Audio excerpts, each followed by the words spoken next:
Je cède la parole maintenant à Monsieur le député de Lévis. Alors, merci beaucoup, Monsieur le Président. Vous savez que les chiffres, c'est un sujet qui me passionne et la transparence dans les chiffres, c'est encore plus important et c'est de ça dont nous parlons aujourd'hui.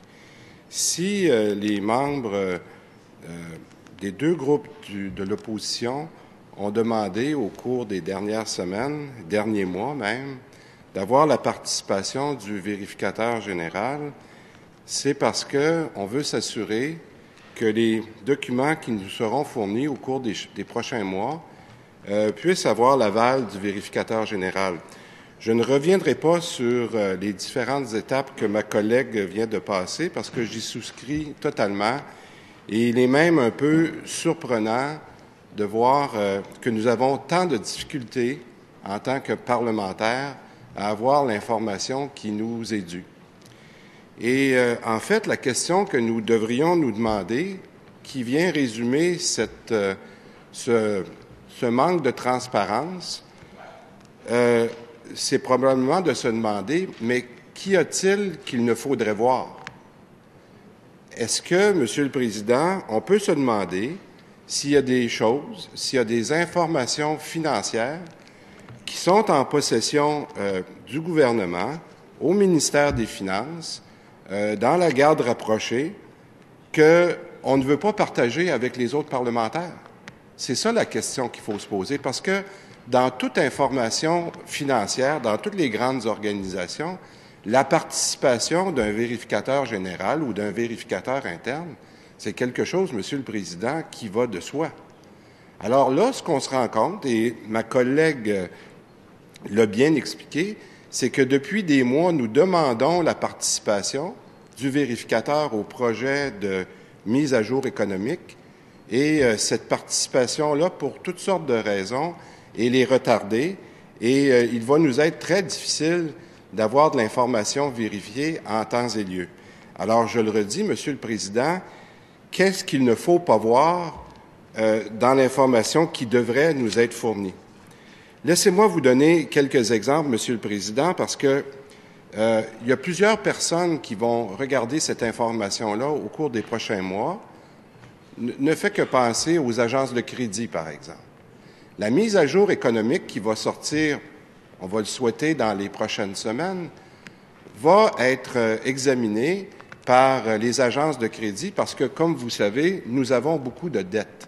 Le gouvernement du Québec a émis sur les marchés publics des dizaines et des dizaines de milliards de dettes publiques qui sont sous la loupe ou sous l'examen de trois agences de crédit. L'agence Standard & Poor's, qu'on appelle S&P, l'agence Moody's et la troisième agence, qui est tout aussi importante, DBRS. Ce qui est important de noter, Monsieur le Président, et nous reviendrons dans les prochaines semaines, c'est que tous les états financiers des grandes organisations qui ont des dettes publiques, lorsqu'ils font un prospectus pour émettre de la dette, Monsieur le Président, cette dette-là doit être consacrée dans des états financiers qui sont vérifiés. Alors, est-ce que ça veut dire qu'on envoie le message aux investisseurs dans la dette du gouvernement, dont plus de 250 milliards, que ces états financiers-là, que la mise à jour que nous allons recevoir dans quelques semaines ne mérite pas d'être vérifiée? Est-ce que c'est le message que l'on envoie au marché public de dette? D'autant plus, Monsieur le Président, que deux de ces trois agences-là ont un niveau de crédit qui est bon, mais il y en a un troisième qui est Standard & Poor's, qui est un petit peu moins bon que les deux premiers. Alors, on peut s'interroger sur la tendance des derniers mois pour se demander si on essaie de retarder le questionnement ou la vérification de nos chiffres, peut-être pour les agences de crédit. Parce que ce qui est malheureux quand on essaie, ou quand on n'a pas, et je surveille mes mots, Monsieur le Président, lorsqu'on n'est pas transparent avec l'information financière, il faut penser à toutes les personnes que ça préoccupe. Alors, je vous dis, si on ne le fait pas pour les parlementaires, est-ce que c'est parce qu'on est inquiet du jugement des agences de crédit, par exemple? Puis on sait très bien que dans la révision des agences de crédit de la dernière fois, leur dernière revision, pour la plupart des 3 agences dont je parlais tout à l'heure. Cette revision-là s'est faite au printemps, suite à une mise à jour qui disait quoi, Monsieur le Président? Qui disait que pour l'année qui allait commencer en avril, le gouvernement prévoyait l'atteinte pour la première fois d'un déficit zéro pour suivre la loi sur l'équilibre budgétaire. Alors, je vous le redemande, Monsieur le Président, on sait tous, et d'ailleurs, il commence à avoir déjà pas mal d'hésitations du côté du gouvernement, sans l'avoir vraiment confirmé, qu'on n'atteindra pas l'équilibre budgétaire dans l'année 2013-2014. Ce sont, même si ce sont des agences de crédit qui sont soit à Toronto ou à New York, pour les 3 agences dont je vous parlais tantôt, c'est des gens qui prennent connaissance de l'information qui est véhiculée par les journalistes, et c'est à se demander aujourd'hui si ces gens-là, à quelques semaines de la prochaine mise à jour économique que notre ministre des Finances va déposer, sont en train de s'inquiéter sur certains éléments et pour les cotations dont je vous parlais tout à l'heure. Parce que une cotation, par exemple, de S&P, aujourd'hui, Standard & Poor's, je m'excuse l'acronyme, Standard & Poor's est l'agence qui a la plus basse des 2 cotations des 2 autres, comme je vous disais.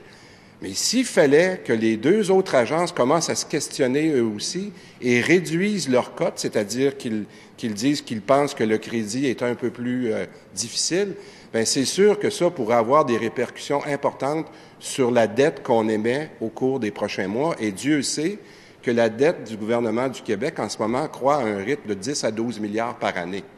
Alors, c'est-à-dire qu'il faut aller dans les marchés au moins pour un montant de 10 milliards, mais aussi pour renouveler de l'ancienne dette qui vient à échéance. Donc, il y a à peu près 20 milliards l'an dernier. Je ne connais pas encore les chiffres, on va le savoir du ministre des Finances dans les prochaines semaines.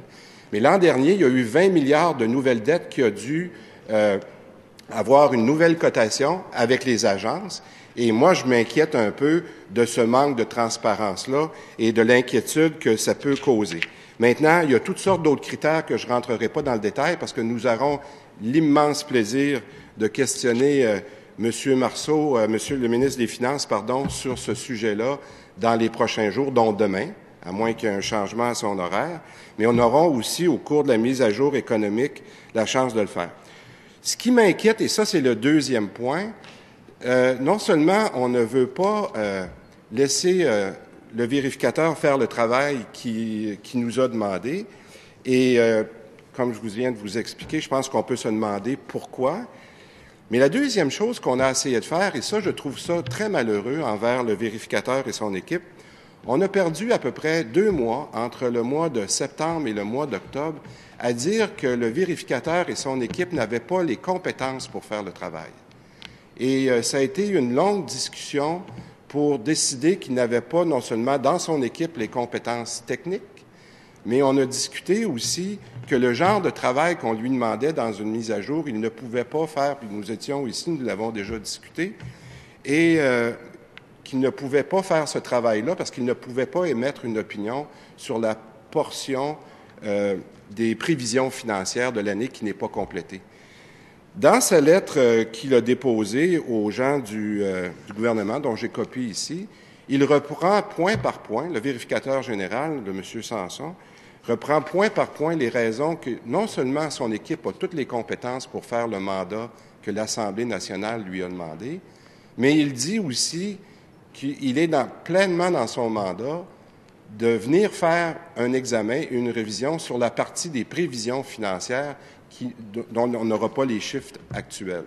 Alors, moi, je me dis, qu'est-ce qui est arrivé entre le rôle du vérificateur général, qui est habituellement de supporter le gouvernement dans la transparence de ses chiffres, et là que le gouvernement, autant le ministre des Finances que l'équipe du ministère des Finances, qui n'a sûrement pas de mauvaises intentions, mais qui maintenant dit vous n'avez pas les compétences pour venir ce travail-là, et on a ensemble, à la Commission des finances publiques, pris connaissance de chacun des arguments du vérificateur pour dire que non, au contraire, le vérificateur général a toutes les compétences et peut absolument prendre ce mandat-là.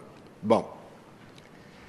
La troisième raison, et je terminerai là-dessus, Monsieur le Président, parce que nous aurons la chance dans les 2 prochains mois de revenir sur un de mes sujets préférés. Ce qui m'inquiète le plus, je vous ai parlé des agences de crédit, je vous ai parlé qu'on questionne la compétence et l'expertise du vérificateur. Et la troisième raison, j'en ai eu la preuve ce matin dans cette Assemblée, Monsieur le Président. Lorsque j'entends le gouvernement, ce gouvernement du Parti québécois, depuis plusieurs mois, dire « Écoutez, on n'a pas réussi à atteindre le budget de 2012-2013, qui était de 1,5 milliard. On l'a manqué par quelques centaines de millions, mais on ne l'a pas fait. On avait dit, on s'était engagé qu'on allait faire l'équilibre budgétaire en 2013-2014, alors que tout le monde sait que ça va être un autre engagement qui ne sera pas réussi. Mais là, on dit, au moins, si les revenus ne sont pas au rendez-vous, nous allons très bien contrôler les dépenses. Bien, ce matin, pas plus tard que ce matin, il y a quelques heures, Monsieur le Président, j'entends la première ministre, puis je vais supposer que ce n'est pas volontaire, mais être mêlé entre une dépense de programme et une dépense consolidée. Et pourquoi c'est important de faire le lien avec le travail du vérificateur? C'est que, Monsieur le Président, lorsque vous regardez la croissance des dépenses, il est très facile, puis malheureusement, ça s'est fait des 2 côtés de la Chambre depuis plusieurs années, de ne focusser que sur une partie des dépenses du gouvernement, qu'on appelle les dépenses de programme, et d'oublier tout le périmètre de dépenses qui sont dans les fonds spéciaux, qui sont dans les organismes budgétaires. Je suis certain d'ailleurs que quelques-uns de mes collègues commencent à être un petit peu tannés de m'entendre parler de ces centaines de fonds, il y en a une centaine, et qui ne sont pas consolidés à tous les résultats mensuels, mais qui ne sont que consolidés une fois par année, environ, en fait, Monsieur le Président, 6 mois après la fin de l'exercice financier du gouvernement. Bien, pourquoi je vous dis ça, puis je reviens sur ce sujet-là, Monsieur le Président, qui est excessivement important, et je sais aujourd'hui qu'il y a plusieurs personnes qui nous écoutent, parce qu'il y a des gens à l'extérieur qui commencent à comprendre, eux, la différence entre des dépenses de programme et des dépenses consolidées. Et ça, nous l'avons demandé au vérificateur dans son analyse, qui malheureusement sortira un petit peu plus tard que la mise à jour économique pour les raisons que ma collègue a expliquées. Mais j'entendais la première ministre ce matin mêler des dépenses de programme à la croissance de 1,2 % puis dire qu'on atteint notre objectif, alors qu'on sait très bien que dans l'analyse des dépenses consolidées, on a complètement dépassé l'objectif, et ce qui fait qu'après 4 mois, nous sommes très inquiets de ne pas atteindre cet équilibre budgétaire, parce que ce n'est pas les dépenses de programme qu'il faut regarder, parce que les dépenses de programme, c'est un petit montant. Il faut regarder l'ensemble des dépenses parce que je reviens avec mes gens de dette, là, les Standard & Poor's, les Moody's, lorsqu'ils vont faire leur évaluation de la bonne gestion du gouvernement, ils vont dire: est-ce qu'on va regarder seulement les petites dépenses de programme ou on va regarder l'ensemble de la gestion du gouvernement? Monsieur le Président, vous et moi, on connaît très bien la réponse, et c'est évident que je suis très inquiet non seulement du message que j'ai eu de la première ministre ce matin à la question qui a été posée. Il n'y a eu aucune reprise de la part du ministre des Finances pour corriger la première ministre sur ce point-là, et je pourrais penser que c'est peut-être une erreur d'un jour. Mais nous savons, vous et moi, et plusieurs personnes dans cette Chambre ici, savent très bien qu'à chaque fois qu'on nous présente un tableau, moi j'ai eu une discussion avec le président du Conseil du Trésor il y a 3 semaines, encore une fois, on se vantait d'avoir respecté les dépenses de programme, mais on oublie de parler des dépenses consolidées. Et c'est très clair, Monsieur le Président, et c'est mon dernier point, que le vérificateur, lorsqu'il dépose ses comptes publics qui sont vérifiés, il y a une page qui est, à mon avis, la plus importante, qui d'ailleurs est regardée par les agences de crédit et par les gens qui savent compter, si vous me permettez. Ils regardent la page 81 des comptes publics et ils regardent les dépenses consolidées, et c'est là qu'on voit la croissance réelle des dépenses. Alors, ce que je vous dis, Monsieur le Président, et je vous en implore, s'il vous plaît, il faut absolument que ce gouvernement apprenne à être transparent avec l'information financière et d'arrêter d'inquiéter ceux qui nous regardent de l'extérieur dont les agences de crédit, pour être certain qu'on n'est pas en train de nuire à notre réputation, autant avec nos citoyens qui sont déjà sceptiques, mais surtout avec les gens qui nous prêtent cet argent-là. Parce que moi, j'ai vu dans les dernières semaines, je sais que c'est important pour des gens qui nous écoutent, oui, Monsieur le Président, c'est que j'ai vu entre le mois de juillet, où il a commencé à avoir des rumeurs d'élections, et le mois d'octobre, j'ai vu une augmentation de l'écart des taux d'intérêt, ce qu'on appelle, excusez l'anglicisme, des spreads, entre nos taux et ceux de nos voisins du Canada. Donc, il y avait une certaine inquiétude avec les élections qui s'en venaient. Est-ce qu'il y aurait de l'inquiétude uniquement à cause des élections, de d'autres facteurs? On a vu ces spreads-là rentrer après l'élection, mais ils n'ont pas rentré totalement. Est-ce que l'inquiétude des marchés peut venir de d'autres raisons? J'aurai l'occasion de questionner le ministre des Finances dans les 2 prochaines semaines avec l'exercice de demain, le 20 novembre, s'il est là, et avec la mise à jour économique. Mais je vous dirais que la transparence est un point majeur et j'espère que ce gouvernement et le ministère des Finances donneront accès aux vérificateurs à toutes les données dont il a besoin pour faire son travail. Merci beaucoup, Monsieur le Président. Alors, merci à vous, Monsieur le député de Lévis. Je cède maintenant la parole à Monsieur le député de Sanguinet pour son intervention. Monsieur le député. Merci, Monsieur le Président. Alors, on a entendu les propos de notre collègue de Lévis. Les collègues précédents ont parlé du vérificateur général. Je vais revenir rapidement sur ce que j'ai entendu, certaines choses que j'ai entendues.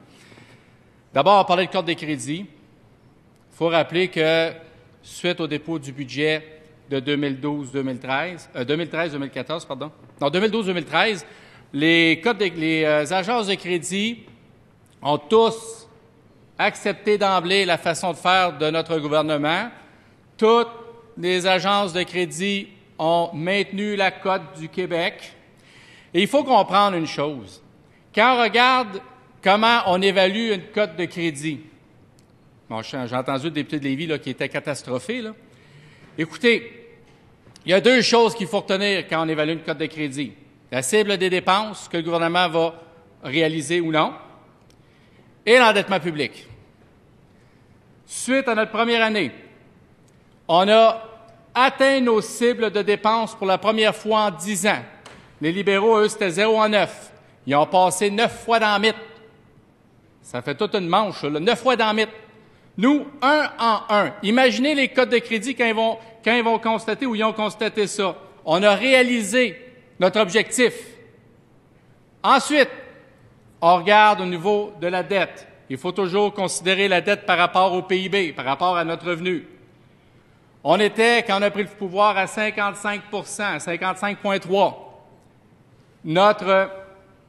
Notre budget prévoyait qu'on tomberait à 54.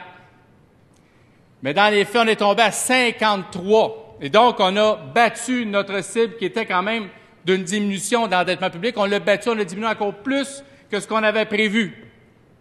Ça, c'est la façon de faire du gouvernement du Parti québécois, Monsieur le Président. Et voyez-vous, pourquoi on a réussi ça? Parce que, avec notre président du Conseil du Trésor, on a fait le ménage dans la façon de gérer les infrastructures publiques. On a mis fin au laxisme du gouvernement précédent à ce niveau-là. Et de cette façon-là, on a épargné de l'argent au niveau des infrastructures. On a allégé le fardeau de la dette.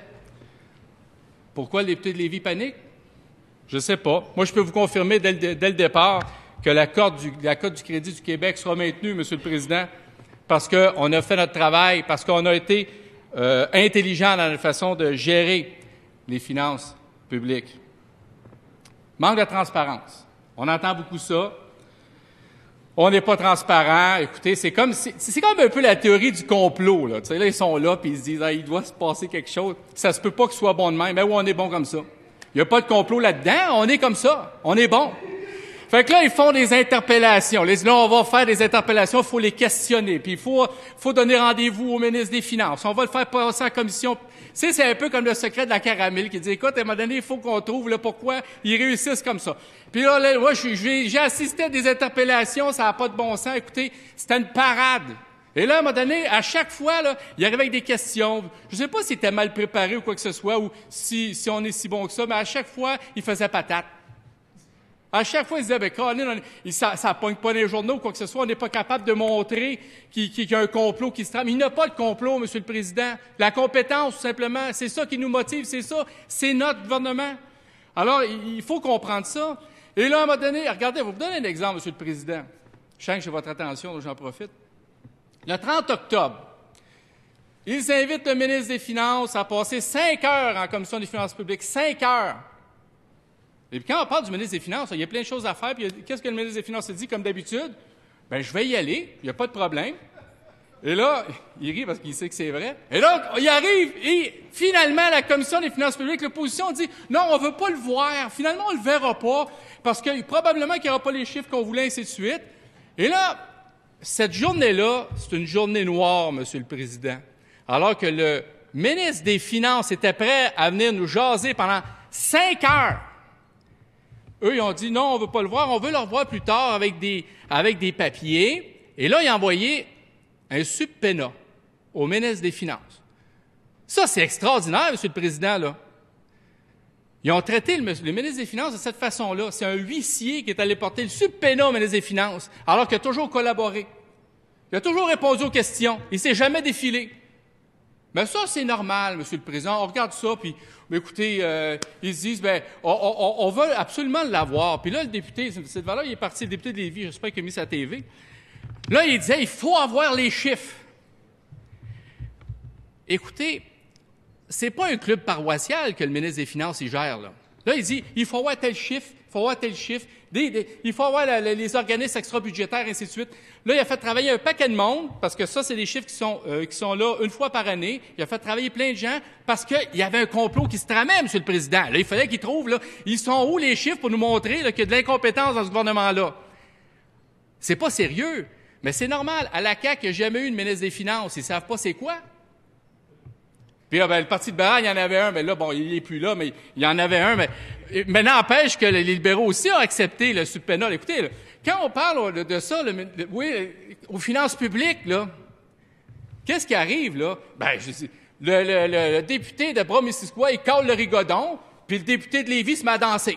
Puis les deux sont ensemble, puis là, ils vont intervenir, puis ils vont essayer là, justement de faire valoir leurs droits, puis de montrer à toute la population. Question de règlement, M. le député de Louis-Hébert. Qui sont dans le même autobus, c'est François Legault et le Parti québécois. Alors, ça n'était pas une question de règlement, là. Monsieur le député de Sanguinet, veuillez poursuivre. Vous devez avoir vu un vieil autobus, vous. Alors donc, écoutez, tout ça pour vous dire, Monsieur le Président, tout ça pour vous dire que ça ne fonctionne pas comme ça. On ne peut pas demander au ministre des Finances des chiffres comme ça, lui donner 2 ou 3 semaines pour ramasser des chiffres qui sont difficiles à ramasser. Mais ils le font. Il essaye de le faire pareil pour contenter l'opposition parce qu'en plus, ayant eu un subpoena, il y a comme eu, disons, pas ben le choix. Alors là, ils ont mêlé le VG à ça. Là, dire qu'est-ce qui pourrait nous aider à découvrir le complot. Et là, évidemment, le chevalier blanc est arrivé, le vérificateur général, avec noblesse. S'il y a quelque chose qu'on respecte énormément, c'est bien le vérificateur général. Là, ils l'ont mêlé à la danse. Ils ont dit, on va vous faire venir, puis on va vous faire avouer qu'il y a un complot.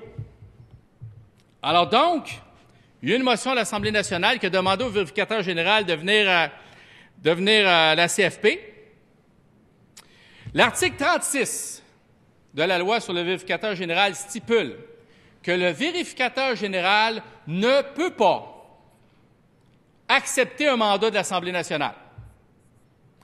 Alors, ils se sont dit, on va stipuler l'article 45 qui dit que s'il y a une notion d'urgence, on peut demander au vérificateur général de venir. Est-ce qu'il y a urgence?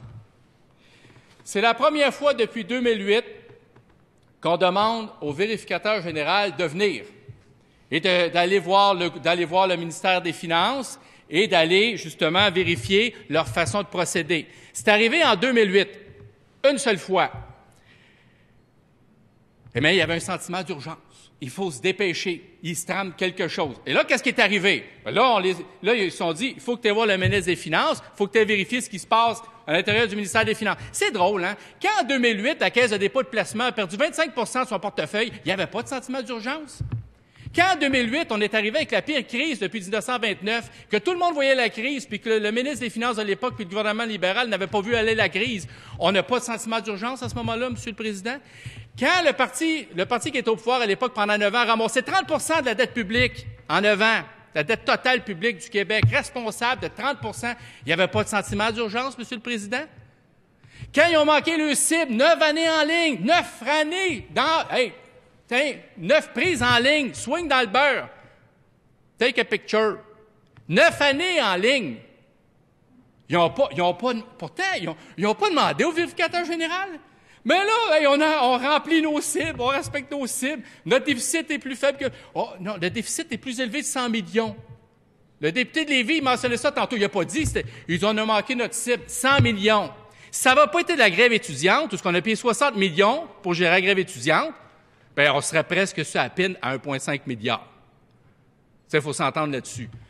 Et donc, on respecte notre déficit, les infrastructures, on épargne ces infrastructures, on respecte notre cible des dépenses. Et là, l'urgence, c'est de voir arriver le vérificateur général pour dire il se passe de quoi au ministère des Finances. Le député de Lévis. Lui, en fin de semaine, avec les caquistes, ils se sont réunis. Et là, ils ont discuté, puis il faut comprendre, avant que j'explique ce qui s'est passé, c'est qu'ils ont promis la semaine passée de faire tomber le gouvernement du Parti québécois si on n'éliminait pas, dès le prochain budget, la taxe santé. Ils disaient, si vous éliminez pas la taxe santé, là, dès le prochain budget, là, on s'en va à l'élection.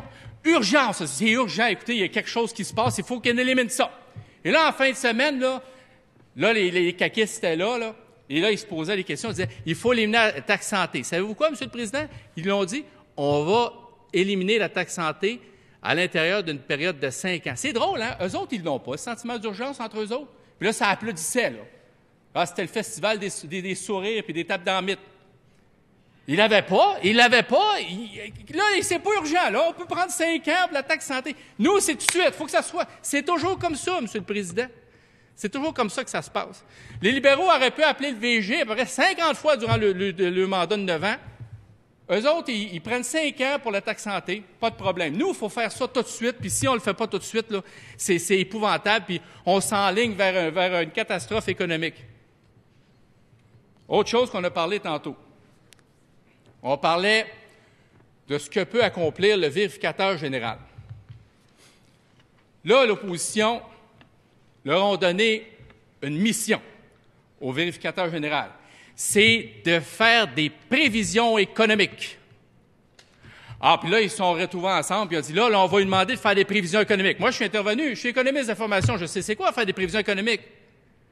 Je leur ai dit, c'est difficile de demander au vérificateur général de faire des prévisions économiques qui n'est pas formé pour ça. Lui, il dit, ah, c'est ça, il n'est pas formé, donc tu déblatères sur le dos des vérificateurs généraux. Je dis, non, je ne déblatère pas sur leur dos. C'est par leur nature, ils ne sont pas faits et ils n'ont pas de modèle économétrique puis d'économistes qui servent à faire ça. C'est tout.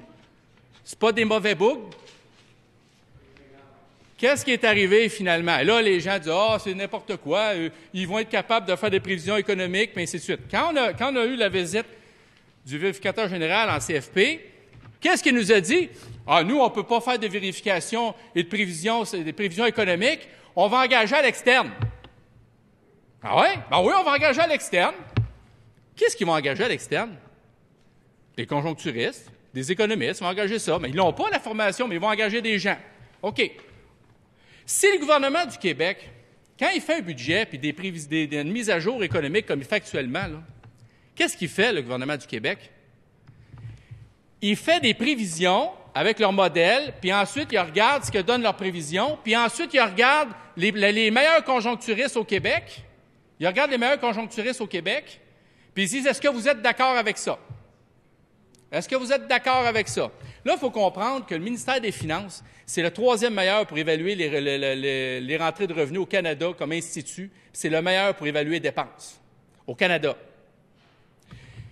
Eux autres, ils sortent leur évaluation, puis ils disent « Qu'est-ce que vous en pensez? » Et là, les conjoncturistes regardent avec leur modèle à eux, on parle de la Caisse des Jardins, on parle de la Banque nationale, ainsi de suite, et tout le temps, ils vérifient, puis ils vont dire quoi? Ça concorde. Et même, des fois, le gouvernement du Québec est un peu pessimiste dans ses prévisions.